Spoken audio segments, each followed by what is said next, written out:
So this is where I keep my Corvette, and I happen to notice those oil stains right there on the floor and I thought it was so strange that I would have oil stains, especially since this car is still fairly new, being a 2015 model with 16,700 miles. So I found it quite strange that I would have an oil leak. I thought it might be an oil pan or a crank seal or something like that. So I took it over to get it inspected, and the whole time I was driving I started to think of what it could be. I mean, I just had its oil changed 3 months ago, 2,000 miles ago.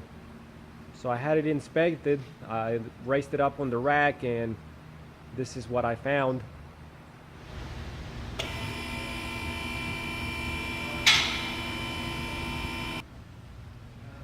So yeah, first time I've had it up in the air, and I'll get to see what all is underneath.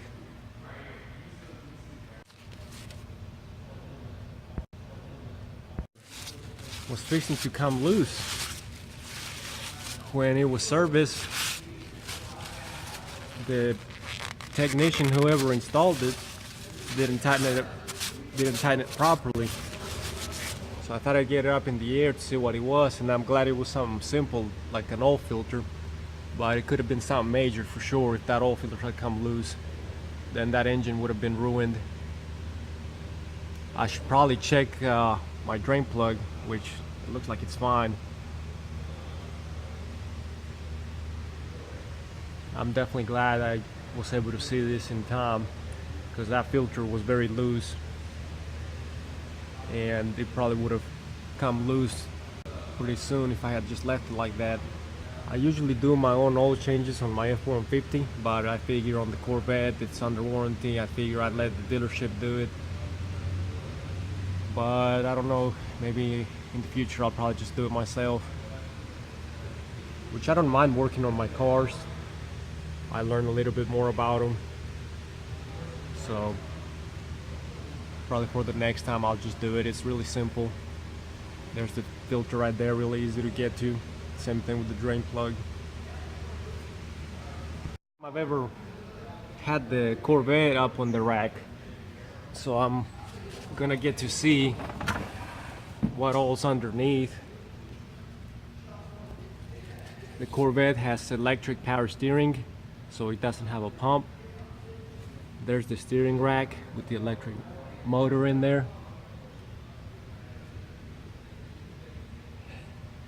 This one has an oil pan. It has the wet sump oil system. The C51 package won't have a pan, because they're dry sump. It'll have an external tank that holds the oil,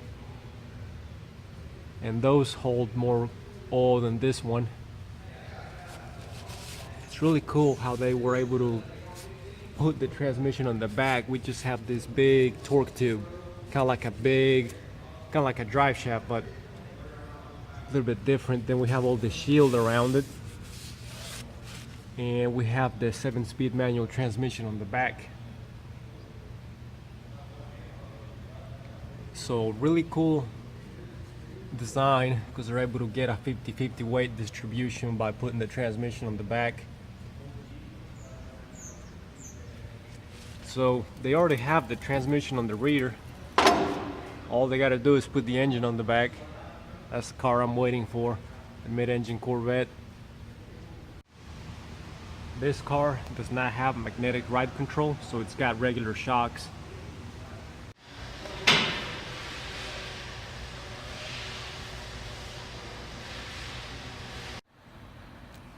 So yeah, that oil filter was very loose. It would have come off any day if I hadn't cut it in time. So the likely scenario is it would have needed an engine, and an engine replacement for something like this would not have been cheap. But this would have failed on the dealership though, especially since it was their responsibility on doing the oil change. But it still would have been a huge inconvenience having to take it up there and deal with all the headaches and be without the Corvette for who knows how long. But anyways, thanks for watching. Don't forget to like and subscribe, and stay tuned for more videos.